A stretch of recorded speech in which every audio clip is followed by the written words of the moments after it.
Oh, is he gonna do, like, Holy Lightning? Okay, that ain't the Thunderbolt I'm used to. Pikachu would be running. Did we just... I thought he got throat there. So basically he stripped her down to her birthday suit? Is this basically the equivalent of a demon stripping down his friend to nude in front of the girl he just confessed his love to? Fucking player, man. I like that he looks like a douche, but he doesn't seem like the...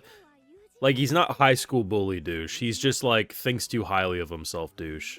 You know? There's a difference in douche economics. So the interesting thing about the hero is he's not going to be the douche in the way that he's, like, evil or, like, he steps on people. He just has no boundaries, and he doesn't know how to read the room or read other people's feelings. Tell me with a straight face. Sir Raven in a bikini would not make you Just saying. Man, it's interesting how he doesn't realize how much of a dick he's being.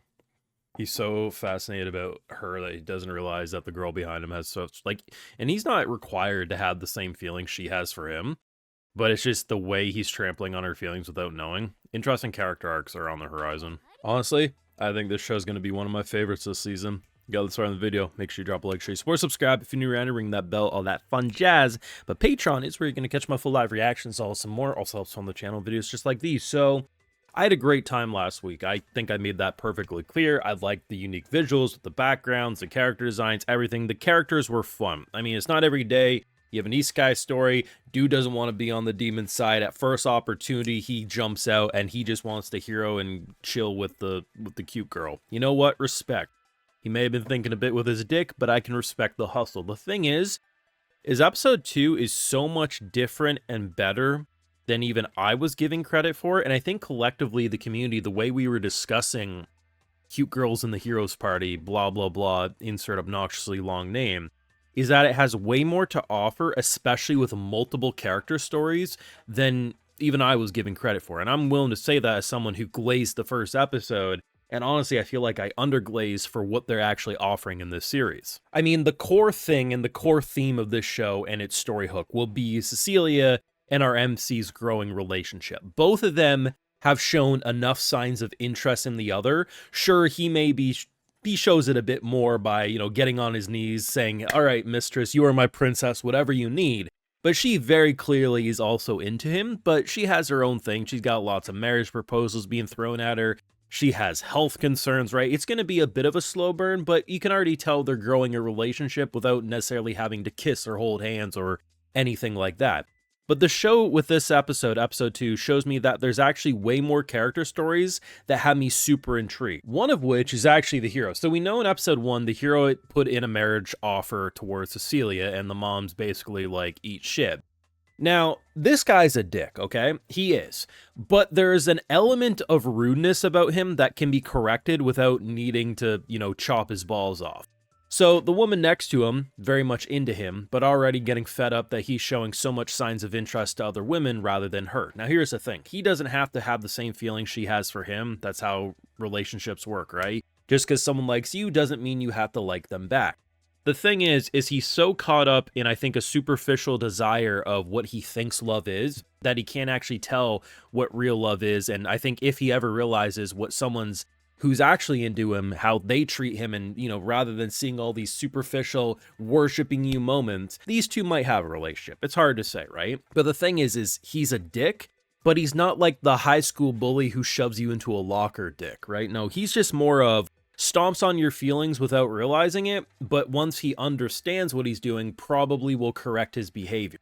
So there's actually a path forward for this guy. Everyone universally should call him a micro penis, but there's a potential for him to grow. Just sadly, I think whatever he's got between his legs is, you know, he's gonna have to stick with. Then you got, I think, my new favorite best boy, Raven. So I'm telling you, you could slap this guy in a bikini and he's gonna out female pretty much any female in this show, minus the mother. Either way, dude has insecurities about his voice, has a very feminine voice, and obviously with the way our boy was very friendly with him, you know, that helps. Normally in these situations, you just immediately have him, like, attracted to the MC, because that's how most of these authors would write it. But no, like, he's totally straight, which is fine either way, but it's interesting because this type of character would normally always be written as, like, the token gay character. that's just there to have like queer baiting rather than doing anything with it. So the fact that dude just has insecurities, he's like, I want to be a man, but people treat me otherwise. But there's this girl who I'm actually interested in. I assume it's happiness. The main reason I say this, now he's someone who was with the hero's party. He's obviously probably been to Cecilia's house before. As much as I'd love it if he was attracted to the mother like I am, because he has, you know, refined taste. Given the fact that both of them have this very soft-spoken, very shy persona, she's new to the household, he probably has bumped into her, and she probably complimented his voice. It would make the most sense to me if this is who he's interested in, which would be a very cute dynamic given how both of them speak. They're super soft-spoken.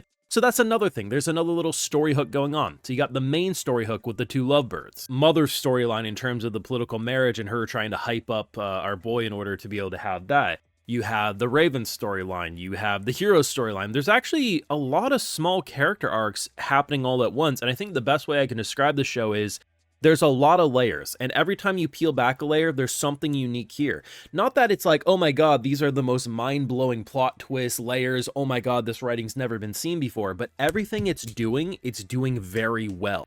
And sometimes you don't need to be exceptional. If you're doing things well, your viewer's going to be satisfied. The deeply unfortunate thing, though, is that I'm seeing a lot of people say this has a mid-production, and I completely and wholeheartedly disagree. What is good art is subjective, I suppose, right? But even if you're not a huge fan of how the backgrounds look, you can't deny this doesn't look like your run-of-the-mill isekai.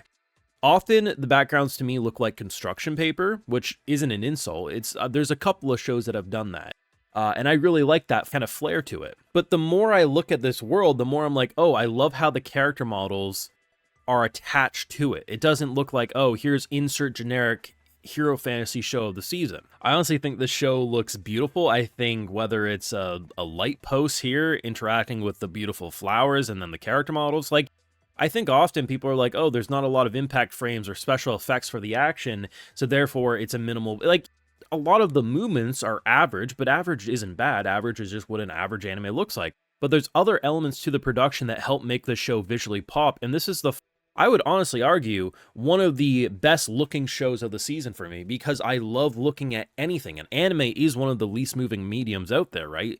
Unless it's a fight scene or a big Sakuga moment, you're not going to have your character models move too much. Sure, it's nice starting an episode off fighting a cockatrice, and, you know, it looked pretty cool. It was a fun piece of animation, but that's not going to be the average animation we see in a show like this. At the end of the day, I think this show isn't getting the credit it deserves. I think this isekai deserves far more credit than it's getting. I think for a rom-com style show, because that's kind of how I'm treating it, right? It's doing quite well at making multiple story beats interesting. You got your main relationship, you got the Raven potential relationship, you got the hero having to grow out of his shell, which he's already showing signs of doing, given that he recognized that his party member wasn't with him anymore, and that seemingly affected him because he was like, oh, why isn't she with me? And now he's gonna have to have a little self-reflection. There's a lot to offer of this show, and I honestly thought it was just a fun, stupid little gimmick based on the premise. I was pleasantly surprised with episode 1.